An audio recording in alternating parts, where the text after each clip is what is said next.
Hi, I will start by introduce Borneo Cocoa Sendirian Berhad, BCSB. Borneo Cocoa Sendirian Berhad is a private limited company established in 1994. The company is located in Tawau, Sabah and special in process locally sourced cocoa beans into high-quality cocoa products that include cocoa powder and cocoa butter. Over the years, Borneo Cocoa Sendirian Berhad (BCSB) has brought a strong reputation in the cocoa industry. The company supplies its product to well-known multinational companies such as Nestle, Cadbury, Mars, and Novartis. In addition, BCSB exports its product to many international markets including Asia, Europa, North America, and South America. The company is also HACCP certified demonstration its commitment to maintain high standard of food safety and product quality. BCSB is managed by experienced leadership team with between 10 and 20 years of industry experience contribution to the company efficient operation and continued success. Overall, Cocoa Sendirian Berhad is considered a low-risk grower due to its low operation history, strong business reputation, experienced management team, and proven ability to meet its financial obligation. Based on proposed loan facility and utilization, Borneo Cocoa SDN BHD is applied for 3 million in financing to expand a cocoa plantation by develop a new 10-hectare plantation in Tawau, Sabah.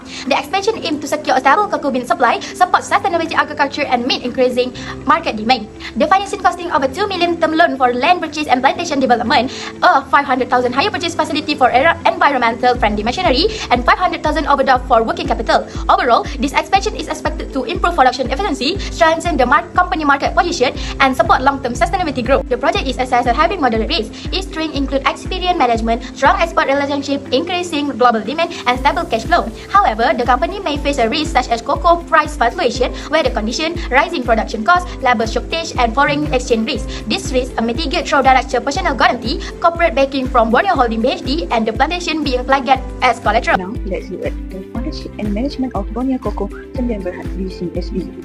Borneo Cocoa has maintained a stable ownership structure since it was established in 1994. The large shareholder is Borneo Holding Berhad, which owns 50% of the company. The remaining shares are held by the company, the three directors. Stable ownership reflects strong commitment from the shareholder and provide continue in the company long-term business strategy. The company is also supported by an experienced management team. Mr. K.Y. Hong, the managing director, has more than 20 years of experience in the cocoa industry. He is supported by Mr. F.L. Ching, who oversees operation and marketing. Mr. Othman, who is responsible for finance and accounting, who have over 10 years of professional experience in their respective field. In addition, BCSB has 5 executive managers and officers and 15 manufacturing employees who ensure that the company daily operation run efficiently and smoothly. Overall, Borneo Cocoa demonstrates strong corporate management through its stable ownership structure, experienced leadership, and capable workforce. This strength reduces management risk, supports sustainable business growth, and it can increase the company's ability to meet its financial commitment, include loan repayment obligation. Now, I'll explain the business and operations of Borneo Cocoa Sendirian Berhad. Borneo Cocoa Sendirian Berhad was established in 1994 and is located in Tawau, Sabah. The company specializes in cocoa processing and manufacturing. Its main products are cocoa liquor, cocoa powder, and cocoa butter, which are produced without artificial coloring, flavoring, or preservative. The company's operation begins by sourcing cocoa beans from local suppliers in Sabah. The cocoa beans are then cleaned, roasted, cured, and refined at its manufacturing plant before being processed into finished cocoa products. Finally, the products are distributed to both local and international customers. BCSB supplies well-known multinational companies such as Nestle, Cadbury, Mars, and Novartis.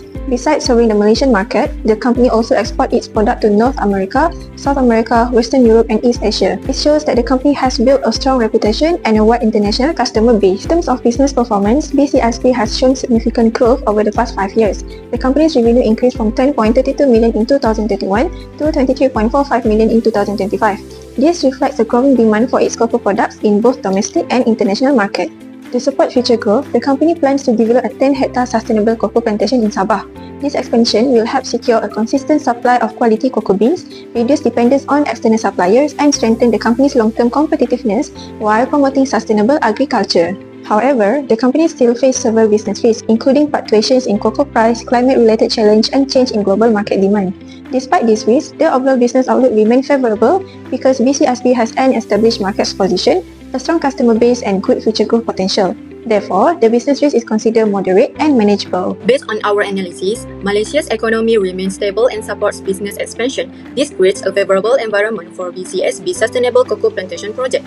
The cocoa industry is also shifting towards sustainable production, which is consistent with the company's expansion strategy. Besides that, BCSB already has strong international customers and export markets, providing good opportunities for future growth. However, the company should continue monitoring external risks such as cocoa price fluctuations and climate change. Now, we will focus on financial analysis of Borneo Cocoa Sedang Berhad, which are business profitability, financial condition, and asset management quality. On income, we focus on profit after tax margin. Borneo Cocoa Sedang Berhad earned 4.61 sen net profit from every RM1 of sales in 2025 compared to 4.29 sen in 2024. This shows a slight improvement in profitability. However, the margin is still much lower than in 2021 until 2023, with the highest being 22.26% in 2023, although revenue increased from RM18.20 million to RM23.45 million in 2025.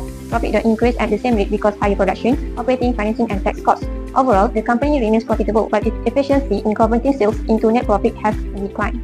Based on the cash flow forecast, Borneo Cocoa Sedang Berhad is expected to face negative cash balance in the first 2 years, which is RM1.71 million deficit in 2036 and RM4,075,185 deficit in 2037. This is mainly due to RM3 million investment in the cocoa plantation, development, machinery, and working capital. From 2028 onwards, cash flow turns positive and continues to increase every year, reaching about RM9.42 million by 2034. This shows that the company is expected to generate sufficient cash from its operation and should have the ability to repay the proposed RM3 million loan over the 10 years financing period. For revenue growth analysis, Borneo Cocoa Sedang Berhad revenue increased from RM10.32 million in 2021 to RM23.45 million in 2025, representing a 127% increase over 5 years.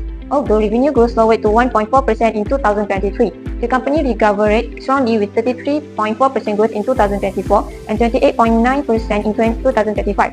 This shows that the company has strong sales performance, good market recovery, and positive business growth. Last for business profitability is our aim to measure how efficiently the company uses its asset to generate profit. In 2035, Borneo Cocoa Sedang Berhad generated about RM3.95 profit for every RM100 of asset, compared to RM3.01 in 2024, showing a slight improvement. ROA was much stronger in early years, sitting at 12.20% in 2023. The decrease in 2024 and 2035 suggests the company asset increased faster than its net profit. Overall, the company remains profitable, but its asset efficiency is still lower than the 2021 and 2023 period. Other than that, we also focus on financial condition, which are working capital, solvency ratio, and liquidity ratio. Firstly, working capital is measure the company's ability to finance its daily operations. Borneo Cocoa Sedang Berhad's working capital increased from RM12.31 million in 2021 to RM19.48 million in 2025. In 2025, working capital grew by 9.7% compared to 2024. This shows the company has more funds to support daily operations, such as purchasing raw materials, managing inventory, and meeting short-term obligations. Overall, the increasing working capital indicates a strong liquidity position and support the company's business expansions. Second is equity ratio. With its current ratio, measures the company's ability to pay its short-term liabilities. In 2025, Borneo Cocoa Sedang Berhad's current ratio was 27.11 times, down from 44.59 times in 2024. This means the company had RM27.11 in current assets for every RM1 of current liabilities.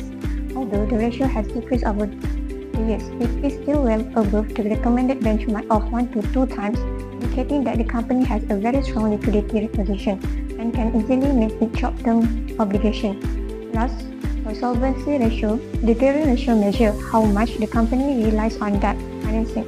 In 2025, Borneo Cocoa Sedang Berhad's gearing ratio is increased from 0.02 to 0.33 due to additional borrowing for business expansion. However, since the ratio is still below 1.0, the company is mainly financed by shareholders' equity and has a healthy financial structure. Overall, the company's debt level remains low and manageable. For asset management quality, which is non-current assets and over, it can measure how efficiently the company uses its long-term asset to generate revenue. In 2025, Borneo Cocoa Sedang Berhad's ratio increased to 3.28 times from 2.33 times in 2024. This means the company generated RM3.28 in revenue for every RM1 invested in non-current assets. The steady increase over the 5 years shows that the company is using its long-term asset more efficiently to support sales growth. Next, I will explain the collateral and guarantees proposed for this financing. The primary collateral is a 10-hectare freehold cocoa plantation located in Tawau, Sabah. The plantation has an independently assessed market value of approximately 2.15 million and will be secured through a first legal charge. Since cocoa trees have a productive lifespan of between 15 and 40 years, the plantation provides long-term economic value and serves as suitable security for the bank. However, the collateral value covers only about 71.8% of the total financing amount of 3 million. Therefore, the collateral alone is not sufficient to fully protect the bank, and the collateral risk is considered moderate. To strengthen the bank's security, additional guarantees are provided. The three company directors, Mr. K.Y. Hong, Mr. F.L. Chin, and Mr. Okmeng, will provide personal guarantees, while Borneo Holdings Berhad will provide a corporate guarantee. These guarantees provide an additional sources of repayment if the borrowers default, reducing the bank's overall credit risk. As a result, the guarantee risk is considered low. Next, I will present the credit risk analysis based on the 5 Cs and Campari models. Based on the 5 Cs model, character, capacity, and capital are considered low risk because the company has experienced management, stable business operation, and good financial support. However, condition and collateral are considered high risk because the company may be affected by change in the cocoa market and the collateral value is lower than the total loan amount. Under the Campari model, most components are low risk, while margin of financing and repayment are high risk. Therefore, the bank should monitor the company's financial performance and make sure the loan is well secured to reduce credit risk. Based on credit decision, the loan application should be accepted because the company demonstrates that it can continue to operate and generate enough cash flow to repay its debt. Based on 5 credit analysis for Borneo Cocoa Sedan Berhad, first is character. Borneo Cocoa Sedan Berhad has a strong credit profile. The company has been operating since 1994 with experienced management and stable ownership. It supplies well-known multinational companies such as Nestle, Cadbury, Mars, and holds HACCP certification, which reflects its commitment to quality and food safety. Therefore, the company has strong character and a low credit risk. Second is capacity. The company has a strong repayment capacity. Revenue has grown consistently over the past 5 years, and although profitability declines slightly due to expansion costs, the business remains profitable. Cash flow is expected to be negative in the first 2 years because of the expansion project, but it is projected to recover from 2028 onwards. The company also has strong liquidity and low debt, indicating that it can repay the proposed financing. Third is capital. BCSB has a strong financial position. Shareholders' equity increased from Rm 2.31 million in 2021 to Rm 11.76 million in 2025, together with positive working capital and a low gearing ratio. This shows the company has sufficient capital to support the proposed Rm 3 million financing. Fourth is condition. The company operates in a favorable business environment. Government support for sustainable agriculture and the growing global demand for cocoa create good opportunities for future growth, although there are risks such as inflation, climate change, and cocoa price fluctuations. The company's long-term outlook remains positive. Finally, collateral. The proposed collateral is a 10-hectare freehold cocoa plantation in Tawau, valued at Rm 2.15 million, while it provides good long-term security. It covers only about 72% of the requested loan, so additional security is recommended. Next, I will explain based on comparative analysis. First is margin. The total project cost is Rm 3 million. The bank is proposed to finance 90%, which is Rm 2.7 million, while BCSB will contribute 10% or Rm 300,000 from its own funds. This is considered appropriate because the company has strong equity, good liquidity, and low debt.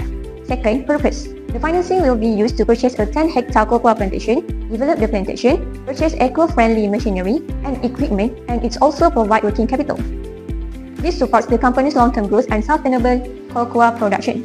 Third is amount. The requested financing of Rm 3 million is reasonable and matches the project requirements. The financing will be structured into a 10-year term loan, 9-year hire purchase, and a 1-year renewable overdraft for working capital. Fourth, repayment. BCSB has a strong repayment capacity, although cash flow is expected to be negative during the initial investment period. It is projected to become positive from 2028 onwards. This indicates the company will be able to repay the financing according to the agreed schedule. Is insurance.